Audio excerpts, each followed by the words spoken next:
안녕하세요. 메가비뇨기과 광섬마구점 대표원장 조주환입니다. 오늘은 전립선 비대증 시술의 대표적인 방법인 결찰술인 유로리프트와 새로 국내에 도입된 리줌 시술, 두 전립선 비대증 시술적 치료법을 비교 분석해보는 시간을 가져보겠습니다.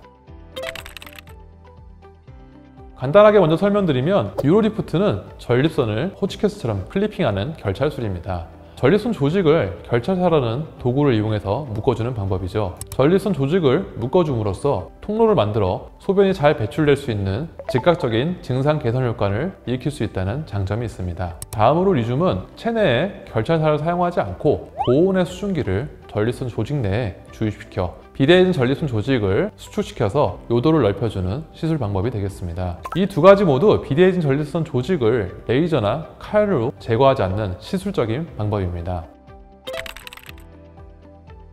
우선 가장 크게 비교할 점은 재시술률이 되겠습니다. 유로리프트의 경우 5년 이후 재시술률이 대략 13.6%로 보고되고 있고 리줌의 경우 4.4%밖에 되지 않습니다. 재시술 면에서는 리줌이 유로리프트보다 좋다고 볼 수 있습니다. 비용적인 측면은 케이스 바이 케이스라고 말씀드릴 수 있습니다. 유로리프트의 경우에는 결찰사 하나당 비용을 받습니다. 결찰사를 양쪽에 하나씩만 사용하는 경우 비용이 저렴하지만 전립선 크기가 작지 않은 경우에는 아무래도 결찰사를 많이 사용하기 때문에 리줌과 비용이 비슷해지거나 더 비싸질 수도 있습니다. 리줌의 경우에는 일회용 건을 시술 한 번당 하나씩 사용할 수 있는데 15번 주입할 수 있습니다. 제일 적게 주입하는 경우 2번, 저희 경우에는 보통 5번에서 6번 정도 평균적으로 사용하기 때문에 기본적인 비용은 리줌이 유로리프트보다 비쌀 수 있지만 결찰사를 많이 사용하게 되는 경우 리줌이 도리어 저렴해질 수 있습니다. 시술 시간은 두 시술 모두 10분 내로 빠르게 끝나기 때문에 환자분들의 부담을 줄여주게 됩니다. 마취 방법은 두 시술 모두 전신 마취나 척추 마취를 꼭 하지 않아도 되고 수면 마취나 국소 마취로도 가능하기 때문에 고령의 환자분들이나 혈전 용해제를 드시는 환자분도 시술을 받을 수 있습니다. 다만 유로리프트의 경우에는 결찰사가 전립선을 찌르기 때문에 출혈의 경우 조금 더 많다고 말씀드릴 수 있겠습니다.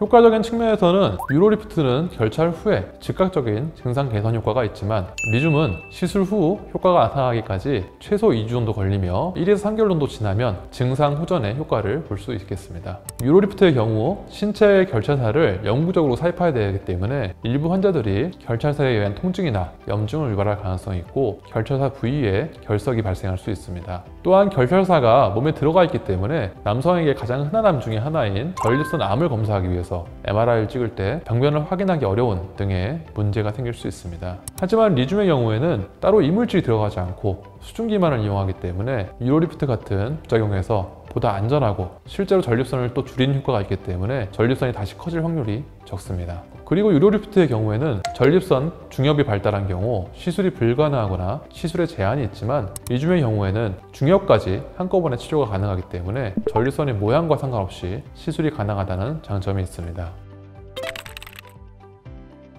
정리하자면 유로리프트의 경우에는 전립선 크기가 50g 이하인 경우에 시술 효과가 즉각적이고 빠르게 나타나기 때문에 소변줄을 착용하는 기간을 줄이고 싶은 환자분들께 효과적인 치료 방법입니다. 하지만 50g이 넘어가거나 중엽이 커져 있는 경우에는 유로리프트 효과가 떨어질 수밖에 없고 재발률이 높습니다. 역행성 사정이나 발기부전이 걱정되어서 전립선 비대증 수술이 아닌 시술을 고민하고 계시는 환자분들은 장기적인 효과를 봤을 때 리줌 시술이 더 좋은 선택이라고 볼 수 있습니다. 유로리프트와 리줌 모두 수술이 아닌 시술이기 때문에 역행성 사정의 확률이 매우 낮고 시술이 비교적 간단하다는 장점이 있습니다. 전립선 치료를 위해 어떤 시술을 해야 할지 고민 중이시라면 혼자 결정하지 마시고 전문의와의 상담을 통해서 어떤 시술이 나에게 더 맞을지 결정하시는 것이 좋겠습니다. 감사합니다.